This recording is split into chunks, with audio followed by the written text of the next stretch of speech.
தமிழ்நாட்டில் 40 தொகுதிகளின் உளவுத்துறை ரிப்போர்ட் என்பது உண்மையா, திமுக அதிமுகவிற்கு அதிர்ச்சியா அப்படின்னு ஒரு கேள்வி இப்போ எழும்புது. ஏன் எழும்புதுனால இந்த இணைய ஊடகங்கள் ஒரு செய்தி பரவிட்டு இருக்கு. எலெக்ஷன் முடிஞ்ச பிறகு முடியறதுக்கு முன்னாடியும் அதே செய்தி தான், முடிந்த பிறகும் அதையே உறுதி செய்வது மாதிரியான செய்திகள் பரவுது. அதாவது 40 தொகுதியிலையும் திமுக கூட்டணி வெற்றி பெற்றோம் என்பதாக அந்த செய்தியினுடைய தலைப்பு சொல்லுது. சரி, யாரை திருப்திப்படுத்த என்பது நமக்கு தெரியலனாலும் இதுல அவங்க விளக்கம் சொல்வது என்னன்னா, இது வந்து ஒரு முக்கோண ஆய்வுங்கிறாங்க. முக்கோண ரிப்போர்ட்டா? அதாவது அந்த பென் என்கின்ற நிறுவனம், அதாவது ஒரு ஆராய்ச்சி நிறுவனத்தை நிறுவி என ஆளுங்கட்சியினுடைய ஆளும் குடும்பத்தினுடைய பக்கத்தில் இருந்து வந்து அது பெரிய அளவுக்கு ஒரு எஸ்டாப்ளிஷ்மெண்ட்டா இதுவரை வெளியே அந்த அறிவிப்பை அறிவிக்காமல் இருந்த அந்த கட்டிடத்தை என்ன பெண் என்ற பெயருடனேயே பகிரங்கமாக அறிவிக்க தொடங்கியே ஒரு கிட்டத்தட்ட ஒரு வருஷம் ஆகுது. ஆமா, அந்த நிறுவனத்தினுடைய ஆய்வு இது. அது தொடர்ந்து ஆய்வு கொடுத்துட்டே இருந்தாங்க. இது ஃபைனல், எலெக்ஷன் முடிஞ்ச பிறகு ஃபைனல் ஆய்வு. அதே மாதிரி உளவுத்துறை எப்பவுமே கொடுப்பாங்க இல்லையா, அது மாதிரி உளவுத்துறை ஆய்வு. ஆமா, மாவட்ட நிர்வாகிகளை எல்லாம் கூப்பிட்டாரு. மாவட்ட நிர்வாகிகள் கொடுத்த ஒரு ஆய்வு, ஆளுங்கட்சி எல்லாம் கிராஸ் செக், முதலமைச்சரான தலைவர், ஆமா, எல்லாம் கிராஸ் செக் பண்ணி 3 முறையிலையுமே பார்த்தா நம்ம தான் அப்படின்னு உறுதியாயிட்டு 40க்கு 40 அப்படின்னு உறுதி பண்ணியாச்சு. இப்போ இது வந்து அவரை திருப்திப்படுத்துவதற்காக அப்படி கொடுத்துட்டாங்களான்னா தெரியல. ஏன்னு கேட்டா உள்ளுக்கு வந்து ஆனா சிக்கல் இருக்குங்க. பல இடத்துலையோ சில இடத்துலையோ என்ன நாம வந்து ரொம்ப குறைவான வித்தியாசத்துலாம் செய்வோம். வித்தியாசம் பாருங்க, 5 லட்சம் 3 லட்சம் 4 லட்சம் 2 லட்சம்லாம் இருந்துச்சு போன முறை. அதெல்லாம் வர வாய்ப்பு இல்ல.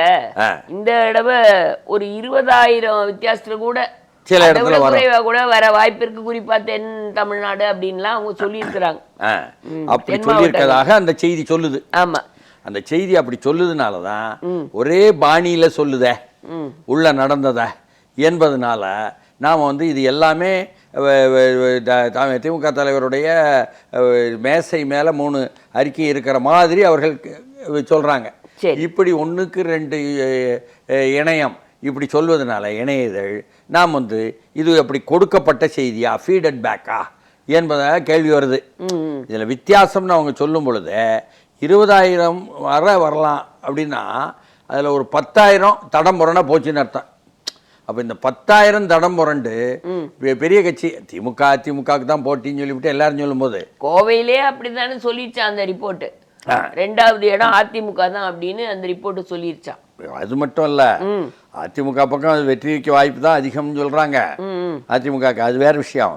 ஆனா இப்படி சொல்வதனால எப்படின்னா அந்த பட்டுவாடாவை ஒட்டி இந்த செய்திகள் வந்து அதுவும் இந்த செய்தி தயாரிப்பும் ஒன்று சேர்ந்து ஒரே நேரத்தில் வருதோ என்ற கேள்வியெல்லாம் எந்திரிச்சிருது.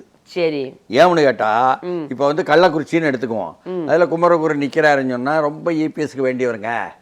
அவர் வந்து என்ன அப்படியே கீழேருந்து வந்தவர், அப்படி பெரிய அளவுக்கு படிப்பிலேருந்து வரலனாலும் மேட்டுக்குடியிலேருந்து வரலனாலும் ஆனால் மேட்டுக்குடி ஆயிட்டாரு. அதனால் வந்து அங்கே சேலம் வர பாருங்கள் எல்லா சொத்துக்களுமே இருக்குது. அதனால் அவர் வந்து நல்லா தன்னுடைய சமூகம் உடையார் சமூகத்தை சேர்ந்தவங்க, அங்கே எதிர்த்து நிற்கிறதும் மலையரசம் உடையார் சமூகத்தை சேர்ந்தவர், அவருக்கு பின்னால் இருந்துக்கிட்டு ஏற்பாடு பண்ணவரும் திமுகவில் ஏன்னா ரிஷிவந்தியம் வசந்த் கார்த்திகேயன் உடையார் சமூகத்தை சேர்ந்தவர் என்பதனால ஏன்னா அது வந்து ஜெயிச்சிருவார் என்ற கட்டம் அதிமுக பக்கம் சொல்லிட்டு இருந்தா இல்லை, இந்த பக்கம் பொறுப்பு ஏவாவேலுடைய ஏற்பாட்டில் மலையரசன் நிறுத்தினாங்களே. அதனால என்ன அவங்களும் வந்து முந்தின நாள் இரவு நல்லா கவனிச்சுட்டாங்க. ஒரு 25,000 பேரு அங்க உள்ள எம்பிசியோ எஸ்சியோ மத்தியில அந்த வாக்காளர்கள் மகிழ்ச்சி அடைகிற மாதிரி பண்ணிட்டாங்க.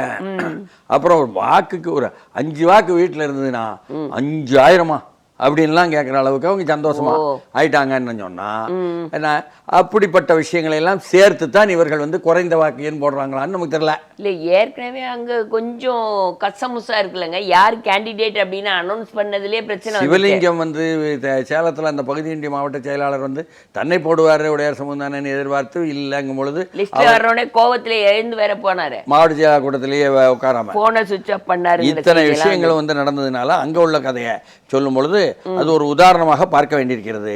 இது போலத்தான் பொள்ளாச்சியையும் அதிமுக எதிர்பார்க்க, ஈரோட்டிலையும் ஆற்றல் அசோக்குமாரா அல்லது பிரகாஷா என்பதில் அதிமுக எதிர்பார்க்க, அதுதான் தொகுதியா அவர் வந்து உணவகம் எல்லாம் வச்சிருக்காரு குறைஞ்ச வேலைக்கு என்ற ஆற்றல் அசோக்குமாரை பற்றி தொடர்ந்து வேலை செஞ்சுட்டு இருந்தாரு என்பதையும் எதிர்பார்க்க, திருச்சியிலும் கூட துரை வைகோவுக்கு எதிராக கருப்பையான் இருக்கிற இடத்துலையும் இதே போல பட்டுவாடாவை நிப்பாட்டி விட்டோம்ல எதிர்த்தரப்புல, அதனால வெற்றி உறுதி இல்லைன்னா இங்க வந்து தீப்பெட்டியை எப்படி தேடுவாங்க என்பதில் அங்கும் எதிர்பார்க்க என்றால் அவருடைய கோட்டையா இருக்கிற சேலத்திலேயே ஒரு எதிர்பார்ப்புல அதிமுக இருக்க, இது தவிர வந்து அவங்க எக்ஸ்டென்ஷன் விரிவாக்கம் என்பதாக விழுப்புரம், கடலூர், சிதம்பரம், மதுரை, தென்காசி என்பது போல அவர்கள் ஒரு கணக்கே, திருப்பூர் போன்று அவர்கள் ஒரு கணக்கே வச்சிருக்கிறாங்க என்ன அதிமுக சைடு.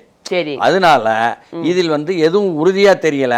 ஆனாலும் கூட 40-40 வந்துருச்சா என்பது உண்மைதானா? இவர்கள் வெளிவந்திருக்கக்கூடிய அறிக்கை அது வந்து உளவுத்துறை அறிக்கை என்ற பெயரில் வருதா என்றதெல்லாம் வந்து கேள்வியாக நிற்கிறது எனும் பொழுதுதான் என்ன இங்கே வந்து 300, 500, 1000 நோட்டுகளுக்குள்ள தாங்க போட்டி என்பது போலவும் அது சொல்லப்படுகிறது. இதில் பல விஷயங்கள் வந்து அரசு ஊழியர், ஆசிரியர் இவங்களுடைய அதிருப்திக்கெல்லாம் எஃபெக்டே இல்லையா, அதெல்லாம் கணக்கில் வராதா, அது இங்கிருந்து அந்த பக்கம் போச்சுன்னு சொன்னா என்ற கேள்வியாக வருதுங்க.